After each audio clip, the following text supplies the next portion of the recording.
Hey, Katerina here with Rachel Porter Hi, guys. for the first time. She's never been on the podcast before. Yes, I know. Rachel is somebody who I work with, but we've worked together from the beginning of my real estate days. Yes. So How long ago was that? That was 2017. Wow. So, Okay. So 5 years. 5.5 years. yeah, 5.5 years. I just do it by birth of children, so. Yeah, how many? You were pregnant. With the second. Which one of us was pregnant? You were pregnant. Then I got pregnant. Everyone's been pregnant since. So that was like right after my loan officer days. And when I came onto Daniel's team, Rachel was there. It was teeny tiny. Teeny. There was only a few of us. And now Daniel has this giant brokerage that he's running. Yeah. But Rachel is one of my favorite people.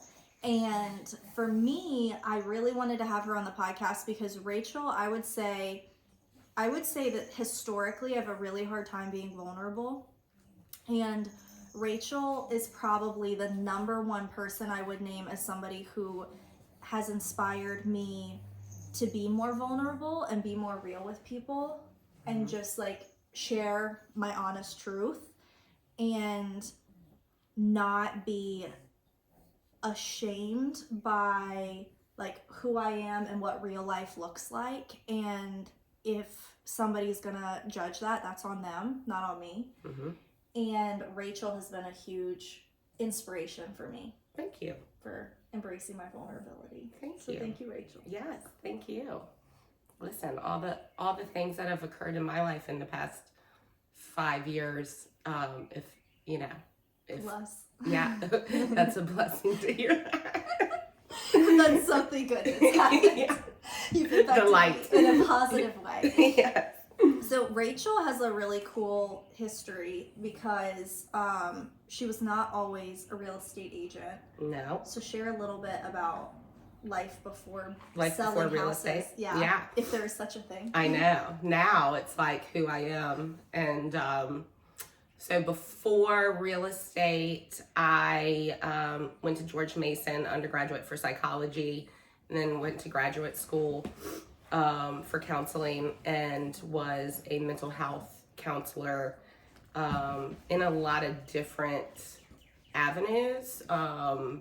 So worked with children with special needs, but my passion was adults with dual diagnosis, and I coordinated care with them through, psychiatric care and medical care. And then when I was on maternity leave with my first son Ford, I went out to my husband and said I didn't want to go back to work because it was very demanding, which now I look back and think that was demanding. LOL, real estate. But I just went out and was like, I think I'm going to take my real estate class, and that's what I'm gonna do. And he was like, what are we gonna do for money? I was like, we'll figure it out.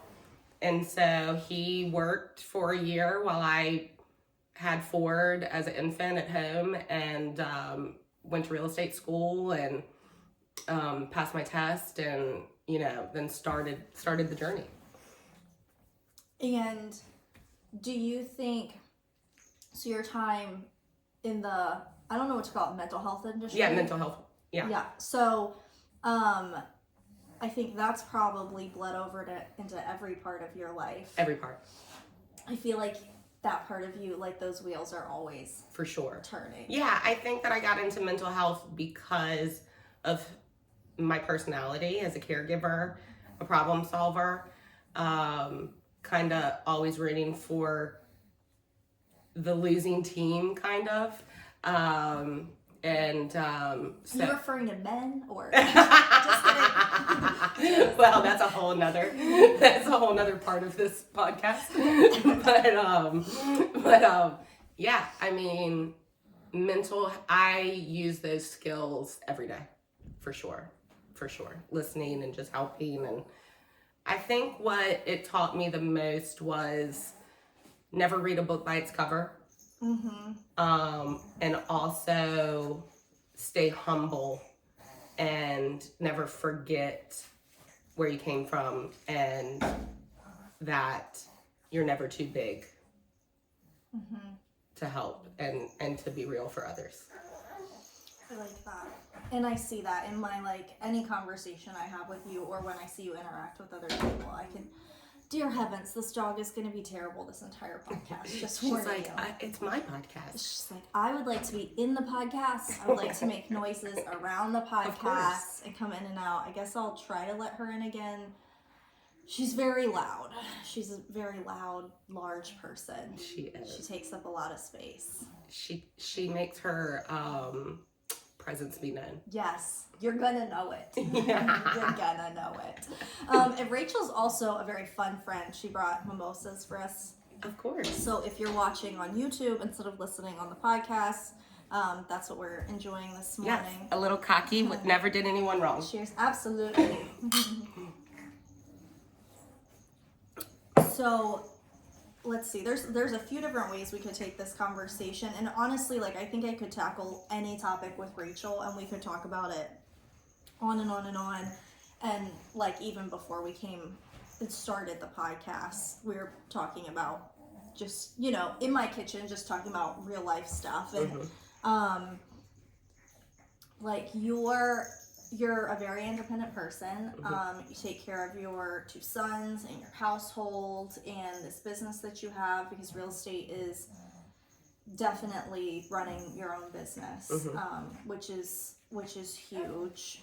And as life has evolved, I kind of know the answer to this, so I'm leading you on a little bit, but has it always taken a path that you planned for, or did it follow your instructions, or how do you see it changing outside of maybe what you had wanted it to be originally, and how do you handle that? So my life is the opposite of following instructions, as you know. You know, I think that anyone raising young children, it's this phase in your life that we're trying to get our business, our careers up and running and successful. We're trying to raise children. We're trying to, you know, we're at the age where we're leaving the, you know, it's all about our friends, to transitioning to it's about our family, and what does that look like? And that doesn't mean that other life things don't just pop up, you know? So, my course of life over the past, I'd say 5 years or so, I could have never predicted it. It's been very tough. I'm not going to say that it hasn't been. But I say that, but then I say again, like, everything that has happened may not make sense, but I was able to work either through it, around it, or with it. And, you know, having my youngest son was diagnosed with nonverbal autism. He's on the spectrum. I've had loss, and, you know, both with relationship, with, you know, my dad passing. But I say all of this because going into real estate allowed me to be more present in those experiences. You know, it wasn't like, I remember having a bad day at a 9 to 5 and sitting in that office from 9 to 5 and just looking at the clock and being like, I've just got to get through this. I've just got to get through this shift because I'm miserable and I've got all of these things on my mind. Where in real estate, I think it allowed me to compartmentalize, like, and also kind of organize in a crazy way my life. So it's crazy, and I'm like going from one doctor appointment with one child to another, or going to a listening appointment to another, but it also allowed me, so I'm very blessed in that I moved from kind of like the 9 to 5 to the building my own schedule. Yeah. For the crazy life that I try to, the circus. It's a circus. The circuses that we run. Yeah. I call my clan a circus all the time. Yeah, it's a circus. That is what it is. I feel like, do you think that life is not, like you said, it's not always been easy? Has that gotten in the way of appreciating it? Or have there been seasons where it was like hard to enjoy where you were at versus seasons where it was easier? And like what made it easier or harder to enjoy your life day to day? Yeah, so I haven't written my self-help book yet, so I'm not going to sit here and like plug that. I do 5 mantras a day and Well, if you would just meditate for an hour in the morning. Yeah, and I take this blue pill every day and it gets me up and going. No, the truth of it is I've been on the bathroom floor crying and wondering, what is it all worth? But those days are less than the days that I'm getting, doing life. And I think doing life means there's so many like ways that you can do that. And, if I woke up every day and thought about all of the pressures and all of the expectations, it'd be really hard to get up. So I think having a mindset that it's gonna be okay. It's gonna be okay. I don't know how many times I say that. I had one of my best friends that I grew up with, when I was going through some stuff. She said, "How are you?" I said, "It's gonna be okay." And she said, "I'm so tired of hearing you say that." Like, I have to come back to this. Yeah. I have to. Like, it's okay to be not okay. And to say that. And I think that people know me as being very honest and wearing my heart on my sleeve and being open about my my fails and my successes. But the nitty gritty is not pretty and not always great, so we don't want to like put that on a billboard, but it's the truth. And if I can open myself up to let other people know that we're not freaking perfect and we're not going to be perfect, stop trying to be perfect, stop acting like you're perfect. I struggled with that for so long. And it was like this hill that you always kept climbing and never got to the top. Mm-hmm. And that's exhausting. And once you start opening up, I found that people are very receptive and also like, oh my gosh, yes. Like, I struggle with that too.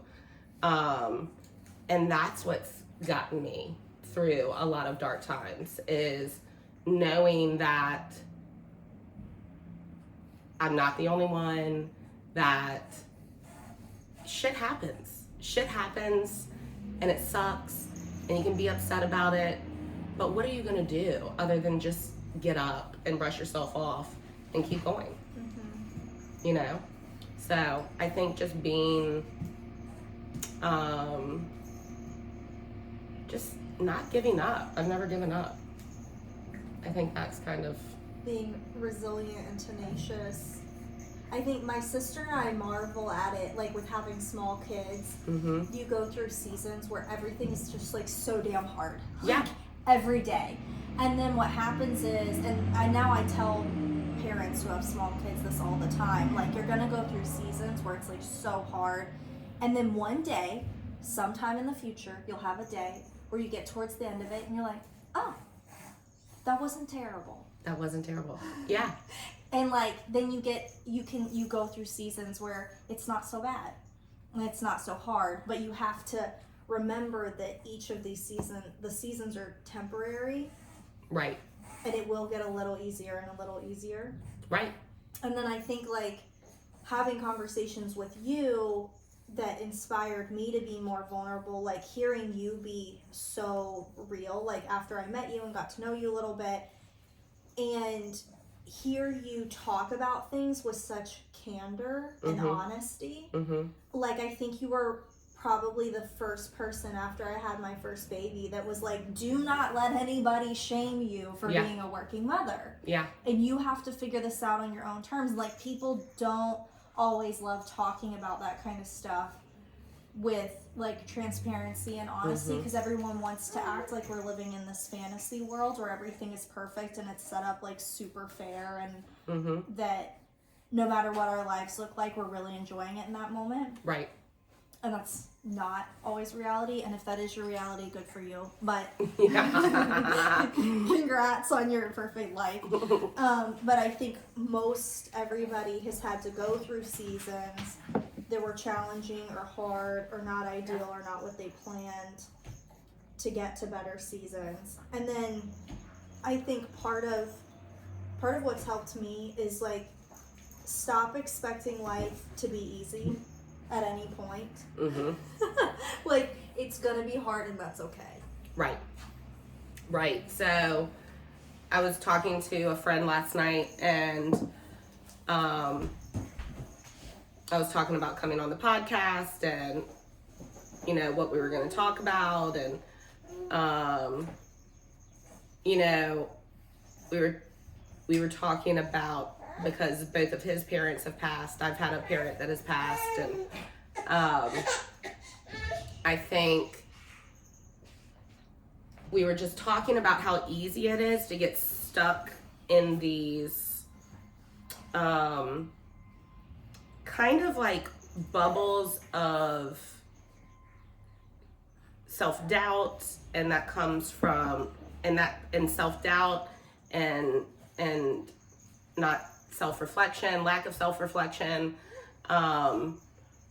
comes from hurt. And we were talking about childhood hurt and trauma and how that affects us now, and how so many people are kind of like oppressed by their by their childhood and their parents and all of these things. And I mean, let me tell you, I've spent enough money in therapy that I know that it's real, of how your childhood affects you as a person and the traumas. But when do we stop identifying ourselves as that? You know, when do we stop identifying, well, this is what my weakness is because of my daddy issues, my, you know, mommy issues, my different, you know, you could fill in the blank. But when do we let go of those strings that hold us down and start learning who we are as an individual outside of the trauma, outside of the pain and our past that aren't, you know, always in a great light? And, you know, let me tell you, I've lived a pretty, you know, I'd say wild life. I've traveled, I've partied, I've met a lot of people. I've, you know, been a lot of places and experienced a lot of things. And that's not who my identity was. And so I think now that I'm 30, about to be 38 in July, I'm like, who am I outside of all of that? Like, who am I outside of my parents and my family? And now it's like, who am I outside of my children, outside of real estate? Like, who actually is Rachel? And I think that's the next chapter for like self-discovery. Because I think we hold on to those things so much that it forms our identity. For sure. And there's great power in identifying where we've been hurt in the past and how it's maybe affecting our behavior now, but if we can't just identify that and acknowledge it and then move on to something better, there's no power in it. Right. Yeah. So what happens when we're 5 years old or whatever, like we were talking about our fathers before the podcast, and you know, when do you, I don't know, I just keep going back to this thought, and maybe I'm going off topic, but I keep going back to this thought, like forming your own identity outside of the stressors and who we think, what we think has happened in our life has affected us. Like, how do we get out of that, like, trauma bond? Right. Like, I have to be this person because this is what my circumstances have made me. Right. Yeah. Like, if I listed all of the horrible things that have happened, it would sound like I need to just go to Motel 6 and, like, get the weekly rate, you know, and just give up. Just turn it in. And just turn it in. So, like, what keeps you going? I know that, you know, my love for Christ keeps me going, for sure. I know that my children, even though they drive me crazy, keep me going. Same. You know, even if I don't feel like getting up in the morning, I'm like, well, I have to, because I have to for them. Yeah. And I think, I don't know. I keep going back to that, like, just self-identity. And So I think because I'm getting ready to turn 40. For real. I think I'm getting ready to turn 40. I can't wait till you actually turn 40 because I feel like we have to have an amazing birthday party. Yes, yes. I get very excited. I think that I'm pushing 40 and this is the new, like, next journey. This is where you're headed. I like that. I feel like for me, something that has shaped decisions that I've made is knowing that life is going to be difficult, and you can't avoid that. Mm-hmm. It's like, we got to stop running. Okay, where are you going? Okay, Salem. Oh, that was upsetting. That was scary. That was sad. It was like a little roller Did coaster you ride fall for a second. little? She's like, I'm very annoyed. It's okay. But like, when I know I need to change the role that I'm playing, Mm-hmm. is I think when I find myself in a place where I'm like, this place is so toxic or so not okay that I am unable to enjoy the things that I must enjoy, like my children. Mm-hmm. So, like, even though they're difficult, I need to be able to delight in my children. So, Yeah. knowing there's a difference, I think, between a difficult place and a toxic place. Mm-hmm. And then also the role that we wrote for ourselves or that the world wrote for us versus the one that we need to find because it's what we actually want, what's going to be good for us and our families. Mm-hmm. Those things are different. Yeah, for sure. What we were expected versus what's going to actually fulfill us. Mm-hmm. And, you know, what we need to do for ourselves, Right. I think, is two totally different things. And you're talking about, like, finding your identity outside of your circumstances or your past circumstances or, like, what people's expectations have been, which is a very hard thing. And I find myself I'm asking myself constantly these days, like, do you want that because you actually want it, Mm-hmm. or because someone told you don't want it? Right. And like right now I'm really enjoying, I guess we would call it solitude. Mm. Like, now I have so much companionship, like in all kinds of different friends, right? Mhm. But this house is my own. Mhm. I am the only adult that lives here. And my kids are in and out, except for this one. She's here all the time. Mhm. But it's not a role that I thought I was gonna be in. Mm-hmm. And then, like, I'm trying to really, like, be honest with myself and evaluating how I feel here in this place.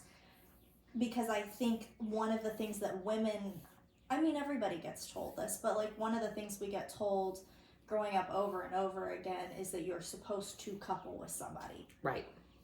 And when are we doing that because it's what's right for us versus because it's what's best for us?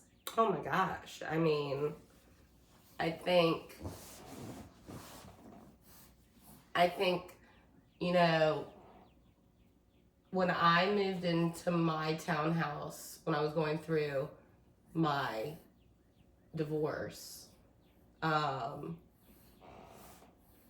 it was the scariest moment before I left the marital home, the family home. It was the scariest moment. I was like, I can't do this. I can't do this on my own. How am I going to do this on my own? With 2 children, one has special needs. But then I got into my townhouse, and that fear became calmness for the first time. And that calmness was uncomfortable, but it was exactly what I needed. And I think that a lot of times, because our life is so loud, that when it's quiet, we don't know what to do with ourselves. Oh, for sure. You know? And then we're like, oh, well, let me look on my phone mindlessly. Let me call someone and have a conversation. I have to fill the space. And I think that the best work I've done is sitting in that moment, that uncomfortable moment. And I think that's when we really grow, is sitting in those uncomfortable moments and being honest with ourselves. I always said, so you know this, I've been married twice. I have 2 children from my second marriage, and I always said, you know, I never knew leaving those marriages if I was making the best decision or the worst decision of my life. Because I think we look for that, like, yes or no, black and white I need answer. a sign from God. I need a sign. I need someone to tell me. I need to visit a shaman and them tell me, you need to do this with your life. And when that isn't accessible or available, it's scary. And going into that new chapter is scary, but I've always just trusted in that everything happens for a reason and everything is going to be okay. And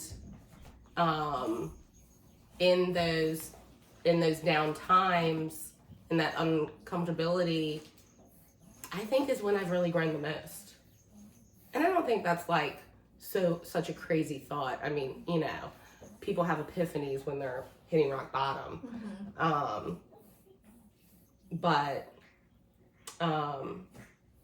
you know, it's scary. It's scary when you have 2 kids and a career that's based on commission. And yes. And I turn on the news and every day they're talking about the housing market. And you know, the economy's going to shit. And right. Like, well, I'm so glad I work for myself. Yeah. I mean, that if you want to talk about pressure, that's some damn pressure. Yeah. Like, support my family by myself, work commission, and get the kids off the school bus. And and you're supposed to have your house clean. I forgot that part. And by the way, everything still needs to be really cute. And can you put makeup on before? And you better look good. Rachel came in today. She's like, your house is clean. I'm like, my big kids haven't spent the night here in 2 nights. Yeah. I was like, what is going on? We're not friends anymore. Your house is too clean. I'm leaving. The cleaners came Monday, okay? And my big kids have not spent the night here. They came to hang out and then they left. Yeah. Makes it a lot easier. Hence why I bought a house 2 doors down from their father. I can be like, I miss them, but take them back. Yeah. On days that are his.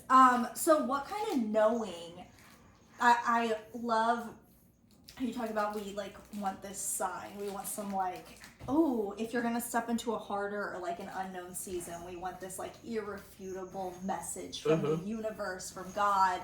it's like, this is what you're supposed to do. Like, what kind of knowing did you lean on to make those choices that were going to have permanent impacts on your life? I think I've never stopped fighting for myself. And knowing, even though I haven't made the best decisions throughout my life, and I've, learned the hard way and things like that. As one does. Right. But I think I've never stopped fighting for myself. I came from two extremely strong women, my grandmother and my mother, that never stopped fighting for themselves. And it makes me emotional. It makes me emotional to think why I'm getting emotional about saying that I want to fight for myself. I think that it's very easy for us to lose ourselves and lose who we are, or never know who we were. There's not even a possibility of losing yourself if you never knew who you were. And I think we change and we migrate through the phases and through life. But I go back to, you just can't give up. I was taught that. You just can never give up. You have to keep putting one foot before the other. You have to get up and go after it, which probably makes me a difficult partner, because I'm like, what do you mean you are having a hard time? We're all having a hard time. I don't know what you're talking about at all. I never struggle with I've never felt like that. I don't know what you're talking about.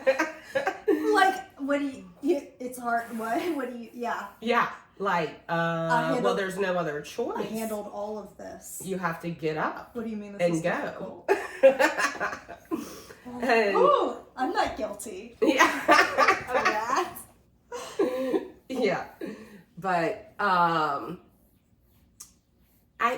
people are always, Daniel's always like, you're the most unlaziest person I know.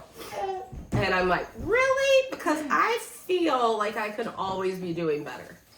And I think that's my biggest struggle, is I'm like, always, like, everybody's like, oh, you're so strong, you're so great, you're so great. I'm like, am I? Because I could be doing better. I don't know what you're talking about. Can't relate to that at all. Because I could build a house in Ecuador today, and it still would not be enough. I could, like... Right. Sable's trying to leave her bouncy seat. Stay in her seat. And she turned the music on. She's really living her best life.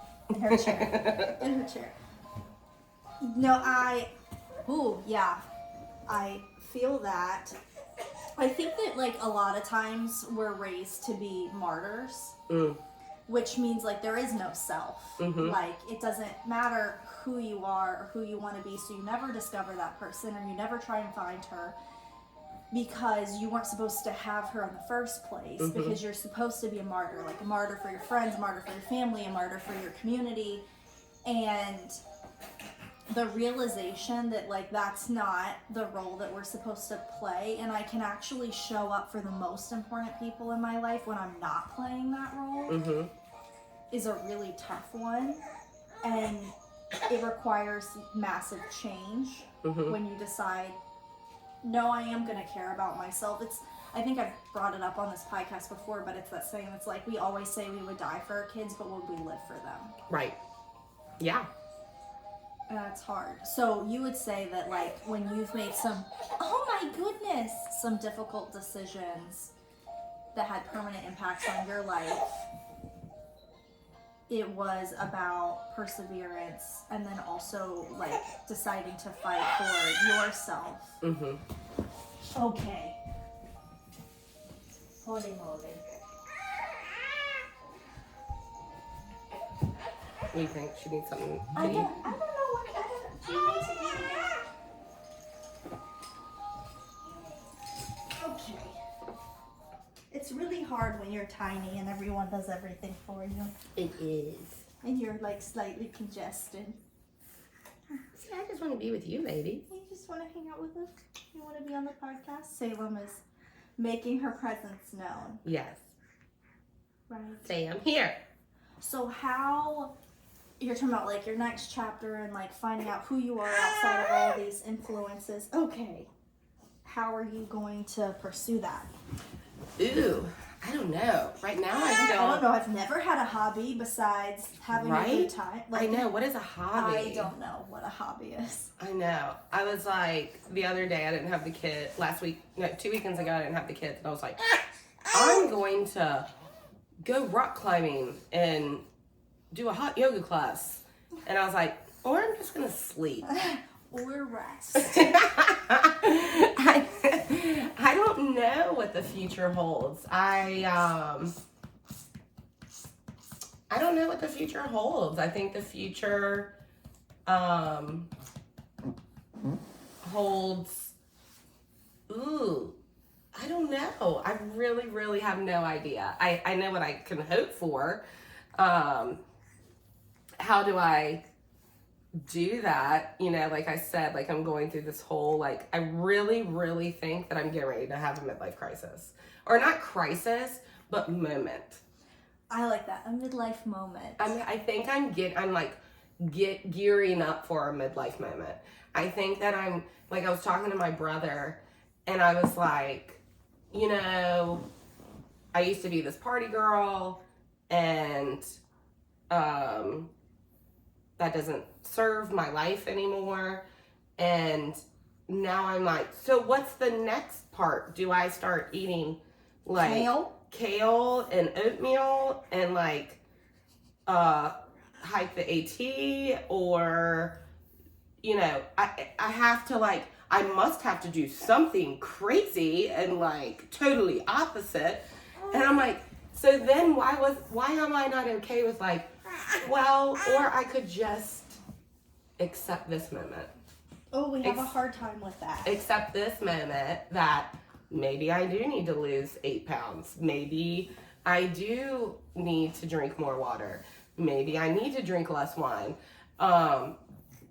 Maybe I need to, you know, maybe I need to. Mm-hmm. You know, I think that's what like is in my head all the time. And that's what I'm like fighting with, because I think if we just sit in the moment, I don't know. I just think about like how crazy to think back at like what your thoughts were and your goals when you were 20. Mm-hmm. And then you're what, 31? 30. You're 30, so 10 years ago. Can you imagine talking to your 20-year-old self? I was actually just having a conversation with someone who was saying this person was being very melancholy and a pessimist. But they were saying that like they think that so many people settle for their lives, and if you offered them a life of like yachts and world travel and whatever, that they would trade it. And I was like, I can honestly say I wouldn't trade my life. I love the people in my life, my kids, my people, mm-hmm. so much that I would not trade them for literally anything. But if you went back to me at 20 and you tried to sell me on this life, yeah, she would be like, get out of here. Yeah. Absolutely not. Yeah. Like, for sure. There's no way. You could not have sold me on this. Maybe the seeking perfectionism in me is like, yeah, I totally accept my life, but am I allowed to tweak it a little bit? Just a little. Just tweak it a little bit. Edit. That'd be cool. Uh-huh. and I think like it is something I'm learning in this phase that I'm in, and like I'm trying to be like content with what it is and romanticize everything around me with what I have and what is, and recognizing what's doable and what's not doable, mm-hmm.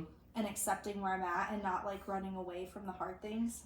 Yeah. Which I think, I don't know how much you know about Buddhist principles, but a lot of this is like very Buddhist, like mm-hmm. not running away from hardship, not running away from sadness. Sitting in it. And sitting in this moment and being like, it is what it is.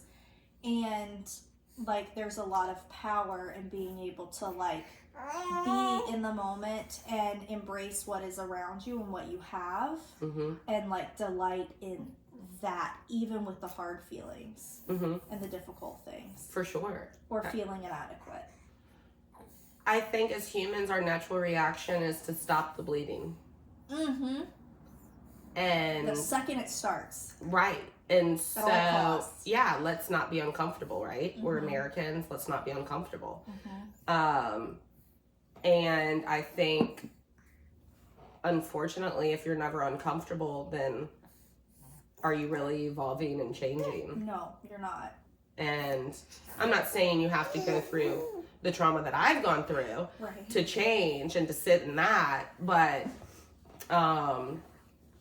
sometimes it's like it's a hard conversation mm-hmm. that we're avoiding, or feelings about a relationship or a dynamic in our life that we're avoiding. Or sticking in a relationship, Mm-hmm. or starting a relationship, or Right. I mean, we could do a whole series on Just that.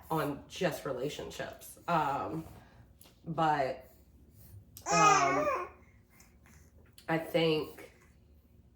I think just I'm very thankful first that I survived my 20s. Thank you, Jesus.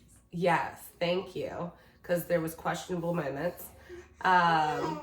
And second, I wouldn't be the person that I am without all of those horrible, embarrassing, bad decisions.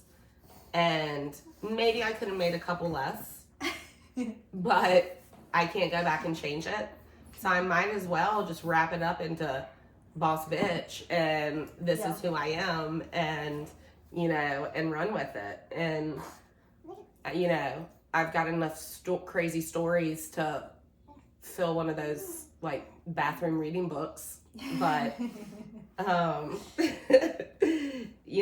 it is who I am, and I've had to learn that that's okay. That's okay. I've got tattoos, and I go to these listing appointments, and I cover everything up, and I, take my nose ring out, and,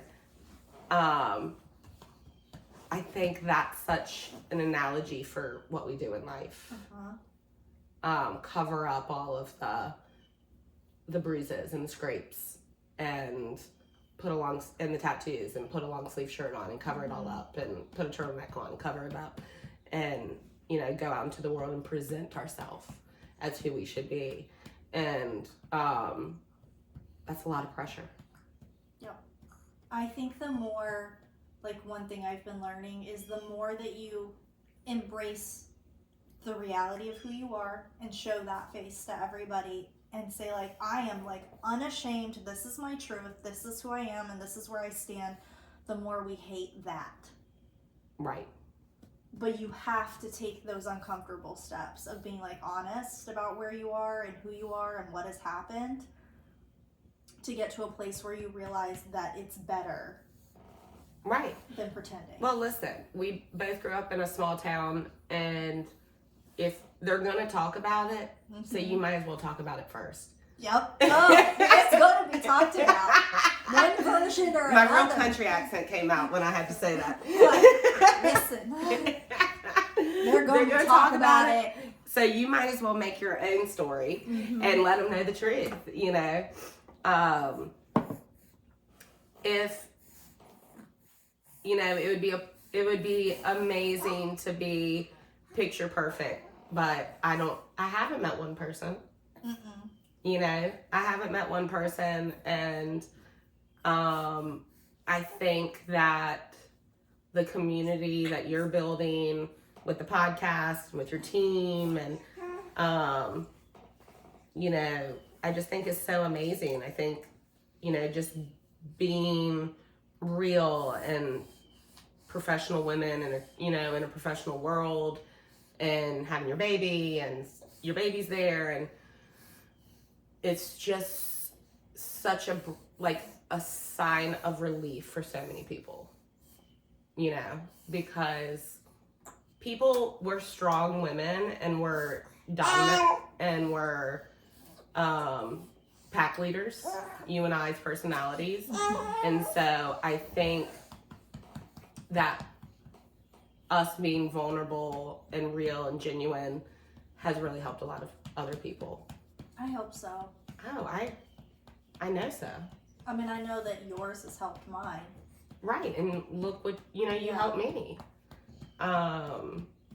You're inspiring. So I think just inspiring, and I think I love our generation is able to do that and to talk about things. I think it's empowering and therapeutic and all of those wonderful things. And I know if I didn't have a community, I would still be in the bathroom floor, and I'm glad that I'm not. I'm glad you're not. I would say community is like my favorite. I like to talk about collateral beauty and collateral love and difficulty and challenge. And I think that without challenge and difficulty, you don't find those things so much. Right. Because your community, your circle, your people don't have to show up for you. Right. If everyone thinks you're fine or right. if you are fine. Yeah. So, thank goodness for that. Yeah. Thank goodness. Thank goodness for my friend telling me you don't have to be fine. You don't have to be okay. Right. Please stop saying I'm okay. I remember about a year ago, entering a season where I was like, I am gonna try to stop being this inauthenticity about what my life looks like is not for me. And then people would say, how are you? And I would just laugh and laugh and laugh. I just wouldn't even answer the question. Yeah. And I was like, I'm not even gonna lie to you. I'm not. This shit's hard. Shit is not okay. I was like, I'll be good one day. Yeah. It's kind of what you said reminds me of there's an internet personality where she posted this video and she didn't share what was going on in her life, but she said, I'm not good, but I'm gonna be. Yeah. And I'm like, I've been there. For sure. I think that's my daily mantra. Right. I'm gonna be. I'm gonna be okay. There's no other option. Yeah, we're gonna get there. Gonna get there. And oh my gosh. It's so difficult. What a hard life. She wants to talk about her struggles. Yeah, your struggles as someone who gets pampered all day and all night, won't sleep properly, and your mom won't let you cry it out. That's cool. Have you tried to let her cry out? No. I'm once she hits 4 months, we'll start. Yeah. Yeah, she's still little. Yeah, she's so tiny. She's just so mean at night. Does she want to eat when she wakes up? Yeah. So sometimes. Sometimes she just doesn't want to. Or does she just want to suck? Yeah. Sometimes every few hours at night she's still really eating, but in between that she's just if you put me down I will cry for no reason.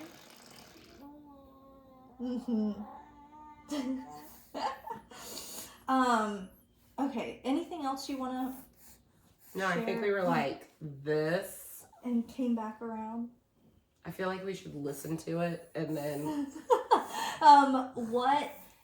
So I really appreciate you coming on the podcast, and I feel like I'd really love to have you on the podcast again. Of course, anytime. I think we could talk about 1,000 things. 1,000. And it would be great. And Rachel's someone who Tori and I have said over and over again, I have to get Rachel on the podcast because anytime I'm with Rachel, there's real conversation that happens. Rachel's very real. You're not getting a pretend version of her. And again, her vulnerability has inspired my vulnerability, which is a very hard thing. And I hope that encourages people. Of course, yeah. So thank you. And I texted her yesterday asking if she could do this. And what did I say? She was like, I would walk a marathon for you tomorrow if you asked. I would walk it. She'd walk it. Not run. She's not going to jog it. Okay, don't get carried away. We're not trying to get sent to the emergency room. You're not trying to... Listen, setting real expectations is very important I would in life. walk a marathon for you. And I would also walk a marathon for Rachel if she asked. For no one else, because I don't do that. That's love. That is love. That's real love. I love you. I love you too. So thank you for coming on here. Of Thank course. you for bringing mimosas. That makes Yeah. me happy. And to anyone listening, thank you for coming here. Thanks for watching on YouTube. I'm still surprised by the numbers on YouTube. Thank you for thinking this is worth a watch. So you've been listening to a Curated Life podcast or watching it on YouTube. Please give a like or a review or whatever it is on whatever platform you're on to show that you like it, because that only helps us reach more people in our community. Thanks.